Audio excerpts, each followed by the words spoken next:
शरण में आ जाओ। संतों ने कहा है कि माया तू ठगनी और मैं जानी।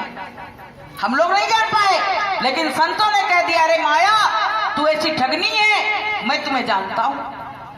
तो पता है संतों के संग लग जाओगे ना तो इससे मोह से, माया से, राग से, द्वेष से, सबसे आपका पीछा छूट जाएगा।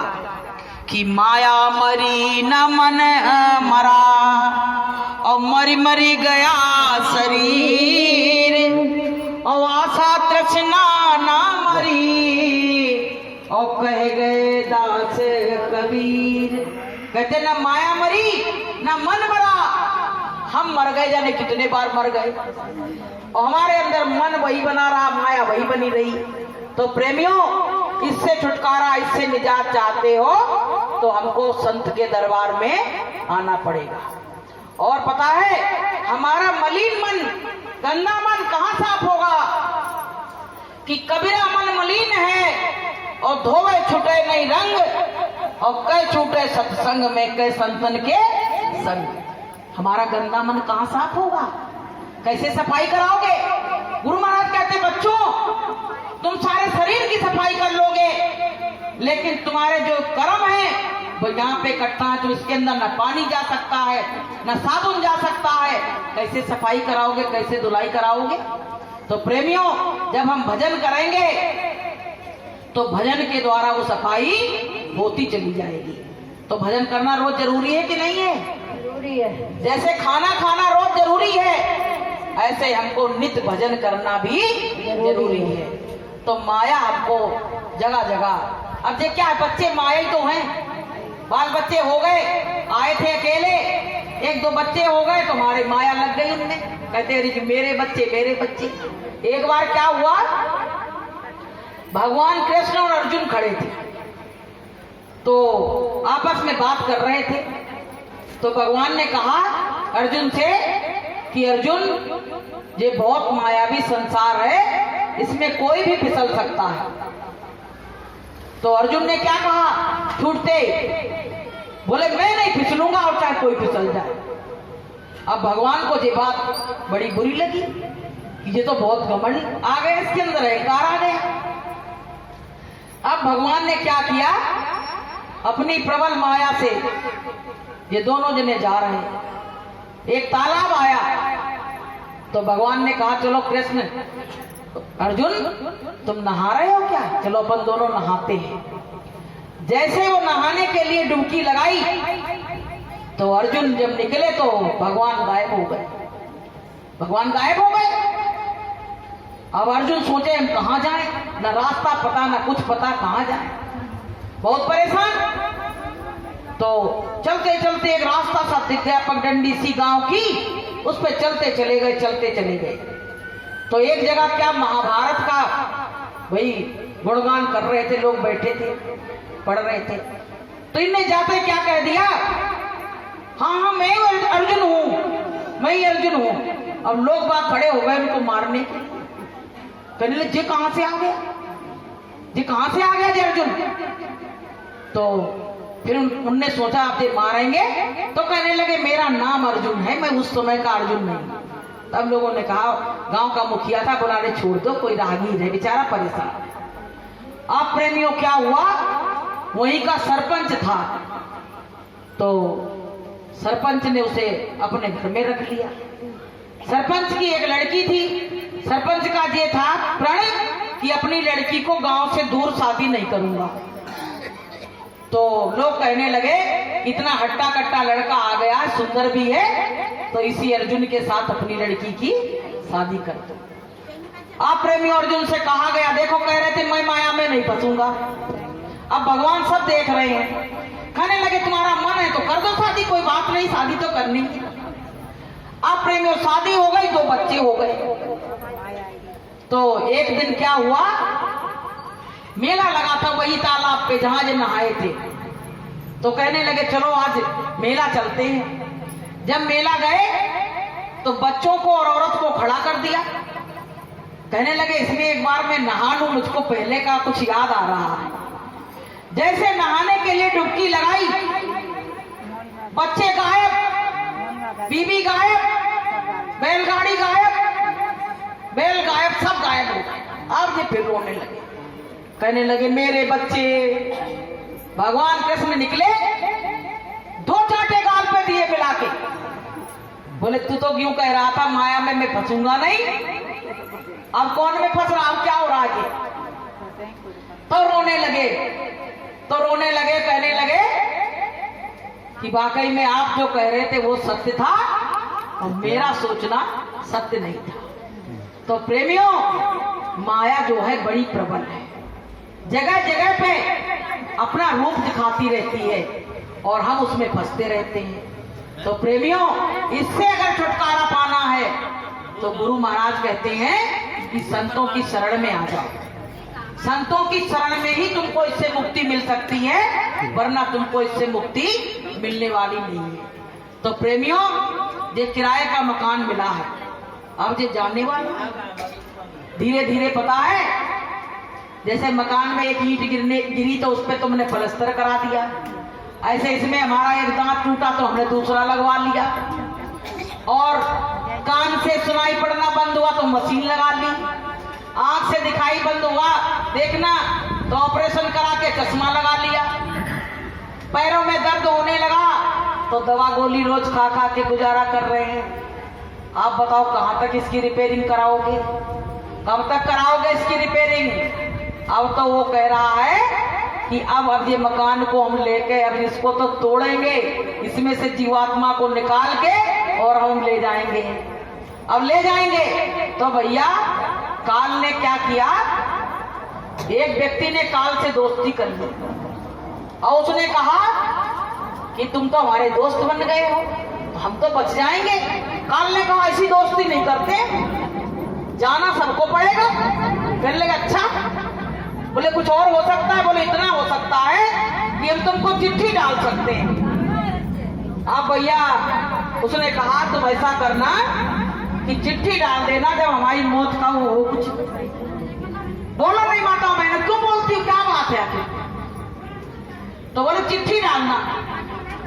अब क्या हुआ, चिट्ठी आई पहली, आंखों से देखना बंद होने लगा तो बोले चश्मा लगवा लो, लग गया चश्मा, पहली चिट्ठी आ चुकी।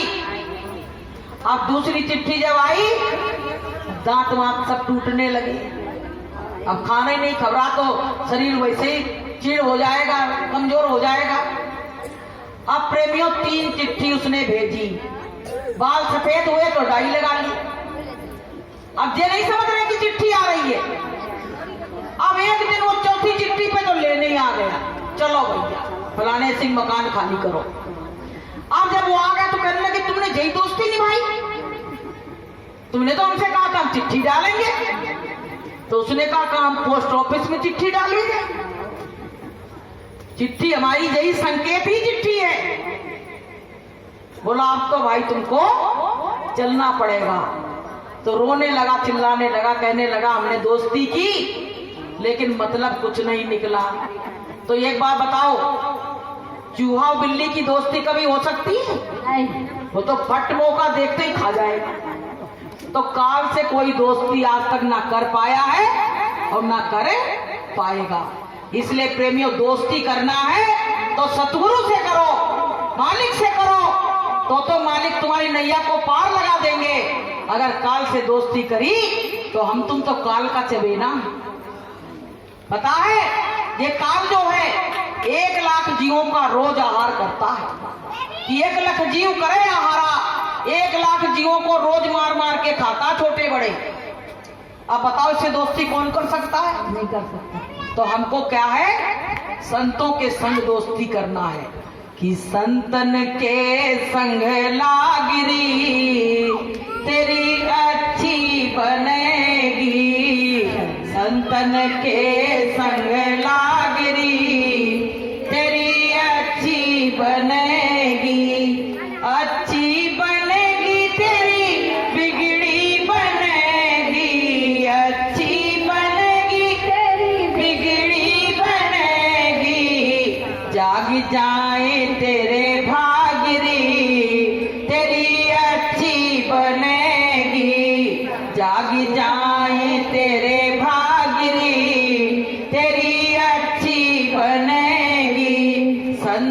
के संग लागरी तेरी अच्छी बनेगी। अच्छा बताओ कौन कौन की बन गई?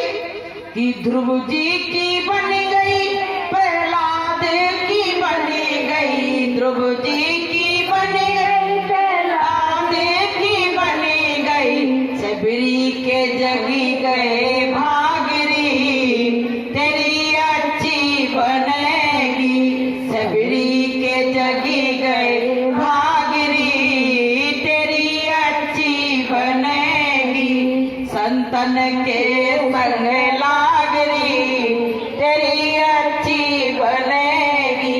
कहते संतों के संग लग जाओ तो तुम्हारा सब कुछ जीवन अच्छा हो जाएगा। इतना ही नहीं, पूरा ही जीवन अच्छा हो जाएगा। कि सत्संग पता है एक ऐसी चीज है कि कहते ने तीनों लोगों का सुख एक तराजू पे रख दिया जाए और सत्संग को रखा जाए तो सत्संग का ही पल्ला भारी होगा।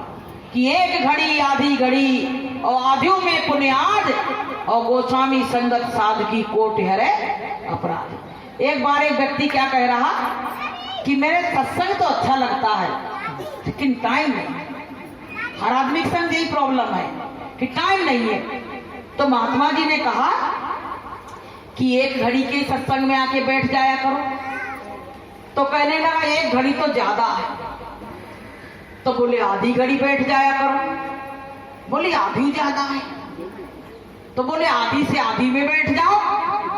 तो बोले वो भी हमें ज्यादा ही लग रही है। तो महात्मा जी ने पता क्या कहा? तो तू जा चुल्लू भर पानी में डूब के और मर जा। चुल्लू भर पानी में डूब के मर जा। तुझको आधी में से आधी, वो में से आधी, वो भी तुमको नहीं टाइम है तो तू जाके मर जा। अगर हमने मनुष्य का जन्म पाके और संत और सतगुरु की शरण में नहीं आए तो प्रेमियों हमारा जीवन बेकार है। कि पाप तो जिंदगी भर कमाते रहे, पाप तो जिंदगी भर कमाते रहे, पुण्य कुछ तो करो जिंदगी के लिए, पुण्य कुछ तो करो जिंदगी के लिए, हाथ पापों की खातिर उठाए सदा, हाथ पापों की खातिर उठाए सदा, पुण्य कुछ तो करो जिंदगी के लिए, पुण्य कुछ तो करो जिंदगी के लिए। तो प्रेमियों पूरे जीवन पाप की पोटली धोते रहे। अब वो पोटली हो गई बहुत बड़ी। ये बताओ आपसे कोई कहे किले पे चलना है और इतना बोझा ये सिर पे लाद के चढ़ोगे का? चढ़ लोगे का? नहीं, परेशानी होगी। और वहां तो बहुत दूर जाना है। कि न हाथी है न घोड़ा है, वहां पैदल ही जाना है। न हाथी है न घोड़ा है, वहां पैदल ही जाना है। सजन तुम झूठ मत बोलो, खुदा के पास जाना है। सजन तुम झूठ मत बोलो, खुदा के पास जाना है। भैया यहाँ कहीं जाना है ना मुरैना जाना है। तो क्या कौन सी गाड़ी जा रही है? यूको जा रही है। चलो भैया तैयार हो गए, ट्रेन से चले गए, बस से चले गए। अब वहां तो बहुत दूर जाना है, कुछ अता ही पता नहीं है कि कितनी दूरी है, कितनी ऊंचाई है। अब उसके लिए हम निश्चिंत बैठे हैं और दिन और रात पाप की पोटली को बढ़ाते ही चले जा रहे हैं। तो बताइए सिर पे धरी होगी तो कैसे जाओगे, कैसे चढ़ोगे?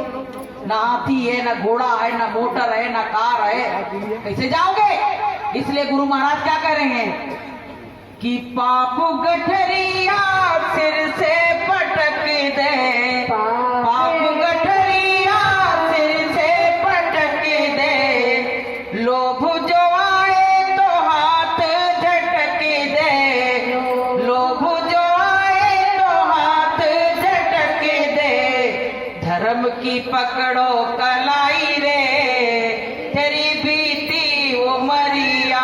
धर्म की पकड़ो कलाई रे, तेरी बीती उमरिया। अब तो भजन करो भाई रे, तेरी बीती उमरिया। कहते पाप आ जाए, लोभ आ जाए तो हाथ झटक दो, गुरु का हाथ पकड़ लो, गुरु की कलाई पकड़ लो तो तुम पार हो जाओगे। तो प्रेमी भाई बहनों, ये मानव जीवन बड़ी मुश्किल से मिला है, बहुत दया कृपा से मिला है। हमको इसको बर्बाद नहीं करना है, ऐसे सत्संग में आते रहना है और अपने गुनाहों की माफी हर क्षण हर पल मांगते हैं। और आपको बताएं, जितने दीनहीन बन जाओगे उसी दिन परमात्मा अपनी गोद में उठा लेगा। हमारे अंदर छल छिद्र कपट भरा हुआ है, बहुत भरा। आप दूसरे को कहते हैं खुद ही भरा है। और उसने क्या कहा कि मोहे छल छिद्र कपट नहीं भावा, निर्मल मन जन सो मोहि पावा। हम बात तो बहुत बड़ी बड़ी करते हैं, हम तो मिलेंगे गुरुदेव से, गुरुदेव के संग जाएंगे, रामी धाम जाएंगे, लेकिन कपट छल को हम छोड़ नहीं रहे हैं, तो गुरुदेव गंदगी को नहीं उठाएंगे। इसलिए हमको सबको छल कपट को त्याग करके गुरुदेव के केवल चरण पकड़ना है। अच्छा एक बात बताओ, आप कोई नौकर रखो तो नौकर से उसके मन का खाना बनाओगे, उसके मन के कपड़े दोगे उसके पहनने के लिए, जो तुम दोगे वही पहनेगा।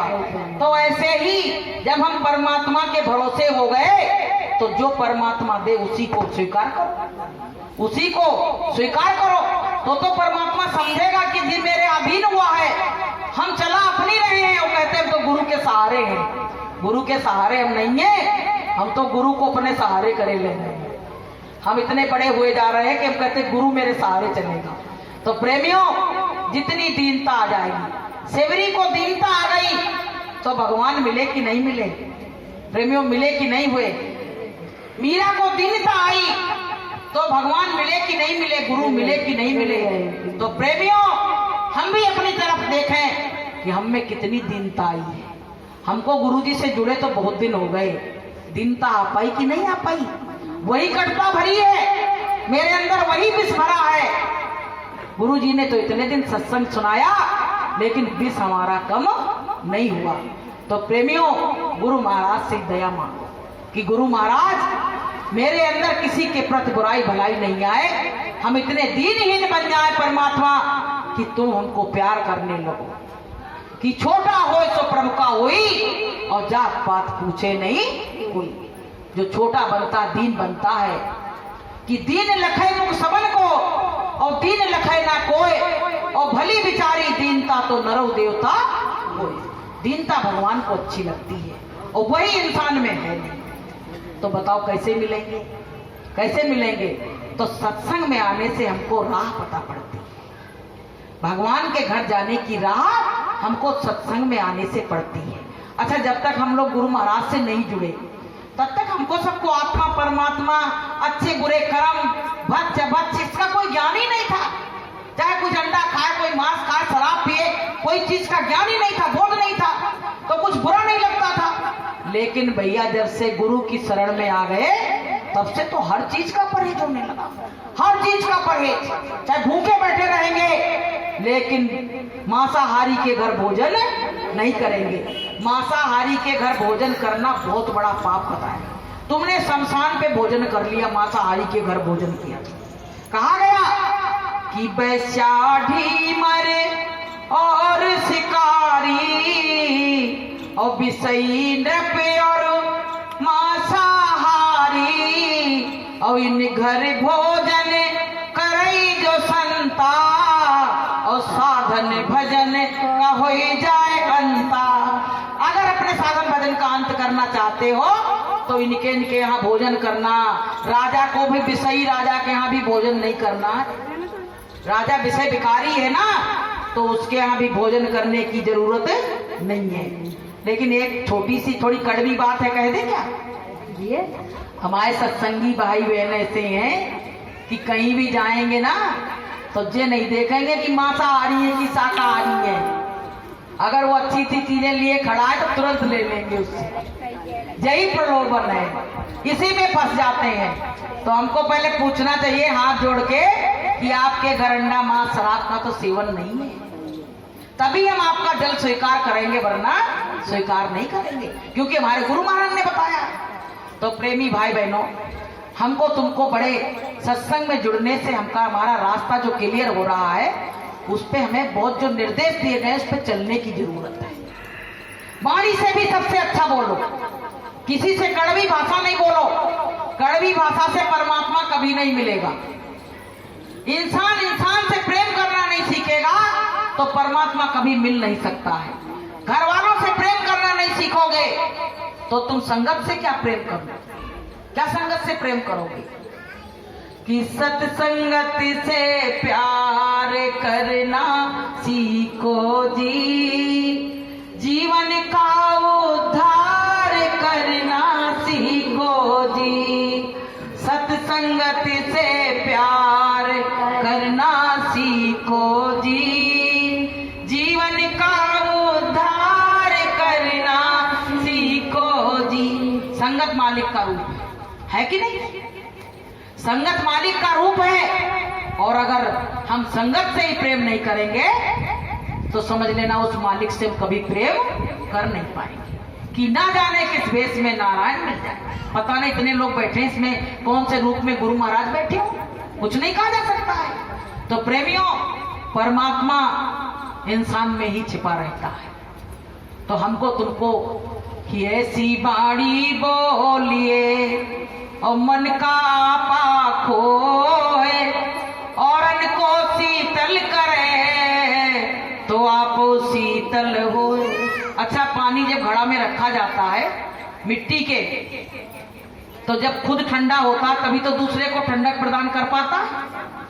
अगर वो खुद गर्म होगा तो दूसरा पिएगा तो उसको भी तो गर्म लगेगा, लगेगा कि नहीं लगेगा बहनों? इसलिए हमको तुमको स्वयं में अच्छा बनना पड़ेगा, तब हम अच्छे, सबके लिए अच्छे बन पाएंगे। तो प्रेमियों, हमारे अंदर जो बुराइयां हैं उनको धीरे धीरे करके निकालो। तो हमको सबको क्या करना है? घर में देखो बूढ़े बुजुर्ग लोग हैं, उनको अभी सम्मान करो। उनका अगर तुमने सम्मान नहीं किया तो तुमने कुछ भी नहीं किया। जब मर जाते हैं तो पता चिट्ठी छपवाई जाती है और उसमें लिख दिया जाता है कि मेरे पिताजी स्वर्गवासी हो गए, मेरी माताजी स्वर्गवासी हो गई। कहते कि नहीं कहते हैं? अब ये बताओ, तुम्हारे पिताजी ने कैसे काम करे पूरे जब तक रहे? ये बताओ कौन से काम करे? अगर उन्हें कट्टम कट्टा करा होगा, जुआ खेला होगा और दारू की बोतलें फोड़ी होंगी, तो उनके आगे स्वर्गवासी लिखना बिल्कुल बेकार, बिल्कुल बेकार है। क्योंकि पूरी जिंदगी पाप किया, आप कह रहे स्वर्गवासी, स्वर्ग में ऐसे चले जाए? स्वर्ग को कुछ समझे ही नहीं, स्वर्ग को कुछ नहीं समझा। तो प्रेमियों, स्वर्ग में तो देवी देवता रहते, ऐसे नहीं स्वर्ग कोई चला जाता है। आप भैया क्या हुआ? अपनी शांति संतुष्टि के लिए लिख दिया स्वर्गवासी हो गए।